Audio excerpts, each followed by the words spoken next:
Bueno, como se viene escuchando, hubo varios casos graves de Streptococcus pyogenes y como vienen informando otros colegas, esta es una de las bacterias que más comúnmente causa faringitis. Lo más común es que las infecciones sean leves, como todos reconocemos que hemos tenido una faringitis, que es la angina, ¿no? Y raramente hay casos graves. Esto no es nuevo, ha pasado en otras situaciones, no es algo que nos sorprenda del todo, sí sorprende la cantidad de casos que hubo juntos. Lo que no podemos decir todavía es que esto sea un brote, que sea una nueva cepa, que sea una nueva bacteria, porque todos esos datos no están. Realmente no aparenta, porque los casos son todos en lugares distintos, no es en una misma zona. Entonces, si uno, la primera impresión que tiene uno es que se han juntado casos graves que suelen surgir más esporádicamente y se han juntado, que no estamos en una situación de mayor riesgo que en otras épocas, pero sí para estar atentos. ¿Se le medica en algunos casos directamente o ahora, a raíz de esto, sí o sí se hace este estudio que usted nombró, que no sé si es el mismo de estudio de sudoración, si lo puedo llamar así, o no tiene nada que ver cómo se está informando? Exudado de fauces es el nombre, es un hisopado en la garganta, sería más común. Nosotros tenemos un problema con esto. La gran mayoría de las situaciones de faringitis, gripe, resfríos son virus. Los virus no mueren con los antibióticos. Entonces usar un antibiótico para matar un virus está mal hecho, ¿sí? Eso puede traer complicaciones individuales, ¿sí? Que es una alergia, un efecto adverso al antibiótico, complicaciones que estamos teniendo en el mundo, y es una complicación mundial, que son resistencia a los antibióticos de las bacterias, ¿sí? Ese es el problema de usar los antibióticos cuando no corresponde.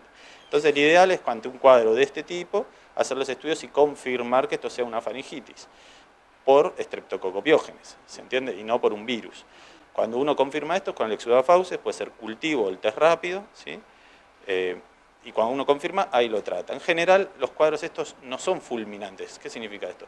Nadie se muere por una Streptococcus pyogenes en 12 horas, ¿no? Entonces uno complica en este tipo de situaciones en 1, 2, 3 días, en general, cuando pasan varios días. Si uno escucha las historias de estas pobres familias, en general los chicos tuvieron varias consultas previas. Entonces, ¿usted dice que las manifestaciones de esta enfermedad se dan después entonces o qué pasó? ¿Que le llevaron al médico, volvieron a la casa y volvieron ya y no pudieron hacer nada?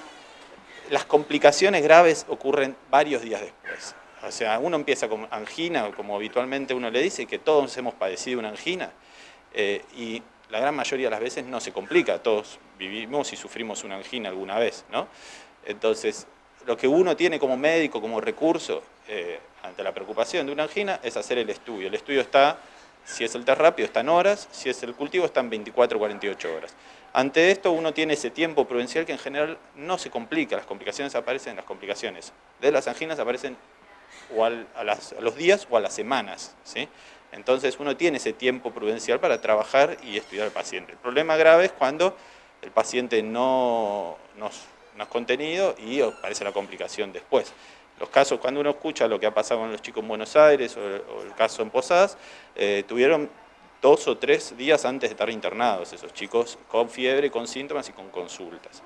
Esa sería la situación ideal, es ante un caso de faringitis, se consulta con cautela, la gran mayoría no va a pasar nada, no hay que tener un miedo extremadamente grande para estas situaciones, sino una preocupación habitual de cualquier padre con un niño con faringitis, estudiarlo y trabajar con eso y darle el tiempo a tener los mecanismos, no desesperarse por tomar antibióticos, no desesperarse por tomar una conducta, porque realmente es muy raro que se compliquen es muy raro que se compliquen y muy raro que se compliquen en menos de 24 horas, ¿no? Menos de 48 horas. O sea, el Streptococcus pyogenes es una enfermedad recontra común, que seguramente la gran mayoría de nosotros hemos padecido. El meningococo es una enfermedad muchísimo más rara, que hay muy pocos casos. Esa sí te llevan 10 u 8 horas, ¿no? Esas sí, los cuadros son fulminantes, son en horas. El problema que tenemos con meningococo es que el reconocimiento de la enfermedad es muy difícil en las primeras horas y es el momento más clave para trabajar con eso. Y sí, es una enfermedad que hay que resolverla cuanto antes.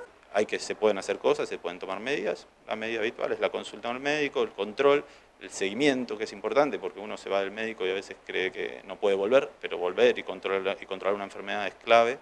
Y si es necesario hacer los estudios para medicar a las personas que corresponden.